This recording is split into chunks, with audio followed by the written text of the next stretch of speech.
முக்கியமான வார்த்தை. 2-3 பேர் நீங்க ஒன்றா இருந்தா அங்க நான் இருப்பேன் கடவுள் சொல்றாரு. அதுக்கு முன்னாடி என்ன இருக்கணுமா? உங்களையே மனம் ஒற்றுமை இருக்கணும். மனம் ஒத்திருந்தால், நம்ம எல்லாரும் அன்பியும் அன்பியும் அன்பியும் சொல்றோம். அந்த அன்பியத்துல எந்த அளவு அன்பு இருக்கு, எந்த அளவு பகைமை இருக்கு. அவங்க வீட்டுக்கெல்லாம் நாங்க வரமாட்டோம் ஃபாதர், அவங்க வீட்டுக்கெல்லாம் நாங்க நுழையவே மாட்டோம் ஃபாதர் அப்படின்னு. இப்ப அன்பியம் அப்படின்னு சொல்றோம், ஆனா அன்பு இல்லாத ஒரு இடமாக அன்பியங்கள் மாறிக்கொண்டு இருக்கிறது. அப்ப ஆண்டவர் இயேசு இந்த மத்தேயு நற்செய்தியில் என்ன சொல்றாரு? நீங்கள் மனமொத்திருந்தால், மன ஒற்றுமையோடு நீங்க வந்து ஜெபிக்கும் பொழுது கடவுள் அந்த இடத்துல இருக்கிறார். இப்ப 5 பேர் சேர்ந்து ஜெபம் பண்றோம்னு வைத்துக்கொள்வோம்.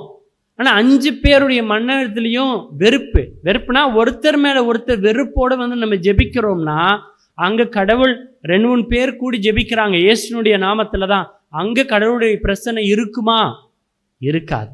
மனம் ஒத்திருந்தால், நீங்க ஒற்றுமையாக இருந்தா, ஒருத்தர் மன்னித்து கொண்டு நீங்க வந்து அந்த திருப்பலி அந்த ஜெபத்தை ஒப்பு கொடுக்கும் பொழுது கடவுள் கண்டிப்பாக அதை ஏற்றுக்கொள்வார் என்று சொல்றார்.